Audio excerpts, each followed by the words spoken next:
Hello, bachcho. Let's read this question. So this question says, in the figure, the direction of gravitational force on M1 due to M2 is along.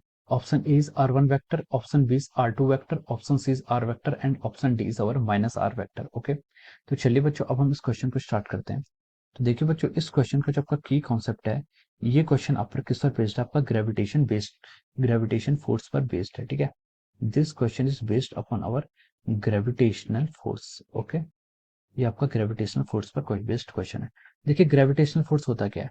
Gravitational force होता है आपका the force of attraction between two masses. ठीक है, gravitation forces क्या होता है? Force of attraction होता है बिटवीन टू मासेस, जिसको हम लिखते हैं G into M1 into M2 divide by R का स्क्वायर। ठीक है, डिवाइड बाई आर का स्क्वायर।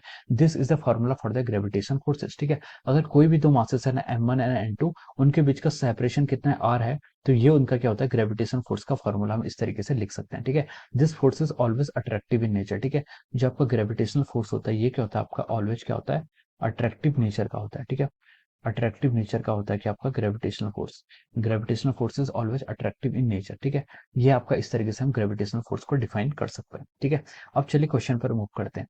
क्वेश्चन पर उसने बोला कि हमें फिगर में देखिए दो मासेस M1 और M2 दिखाए गए हैं। Forces on M1 due to M2 is along. ठीक है, अब हमें बताना है कि आपका जो M1 है उस पर बताया गया कि फोर्स M1 पर ड्यू टू M2 किस डायरेक्शन पर लगेगा। ठीक है, तो देखिए अगर हम इसको ड्रॉ करते हैं, ठीक है, यहाँ पर हम इसके एक्सेस को ड्रॉ करते हैं। ठीक है, this is our x axis, ये आपका एक्स एक्सिस है, ये आपका क्या है? वाई एक्सिस है। और यहाँ पर एक मास आपका M1 यहाँ पर है और दूसरा मास M2 आपका यहाँ पर है। ठीक है, ये आपका देखिए यहाँ से दिस पोजीशन वेक्टर को हमने R1 बोला है। ठीक है, R1 पोजीशन वेक्टर, ये पोजीशन वेक्टर क्या आपका R2 है। This position vector is our R2 और this is a line joining this two masses. ठीक है, ये आर वेक्टर के line joining between these two masses. ठीक है, अब देखिए हमसे पूछा कि the direction of gravitational force on M1 due to M2। ठीक है, M1 पर ग्रेविटेशनल फोर्स की डायरेक्शन बताना है ड्यू टू M2। ठीक है, ग्रेविटेशनल फोर्स ऑन M1 पर M2 के कारण। ठीक है, तो देखिए जो M2 है, M2 क्या करेगी? M2 क्या करेगा? M1 को अपनी तरफ अट्रैक्ट करेगा। ठीक है, M1 विल अट्रैक्ट। ठीक है, gravitational force on M1 due to M2। ठीक है, M1 पर फोर्स लगाना है, M1 पर फोर्स बताना है ड्यू टू M2। ठीक है, तो M2 क्या करेगा? M1 को अपनी तरफ ऐसे अट्रैक्ट करेगा, दिस डायरेक्शन में अट्रैक्ट करेगा। ठीक है, इस डायरेक्शन में अट्रैक्ट करेगा। सिमिलरली हम ये भी बोल सकते हैं कि M1 मास क्या करेगा? M2 मास को अपनी तरफ अट्रैक्ट करेगा। ठीक है, ये दोनों क्या करते हैं?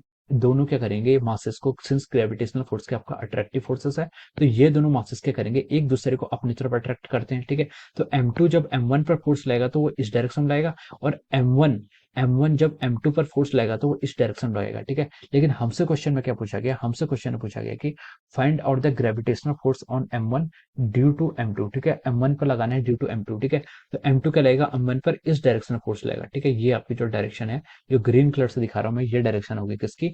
M1 पर लगाएगा फोर्स कौन सा? M2 लगेगा टुवर्ड्स इट्स। ठीक है, क्योंकि अट्रैक्टिव फोर्स है। ठीक है, तो ये आपकी जो डायरेक्शन आ रही है आपकी आर वेक्टर डायरेक्शन के अलोंग है, तो हम बोल सकते हैं कि यहाँ पर जो इसकी फोर्स की डायरेक्शन होगी वो क्या होगी? Towards R vector.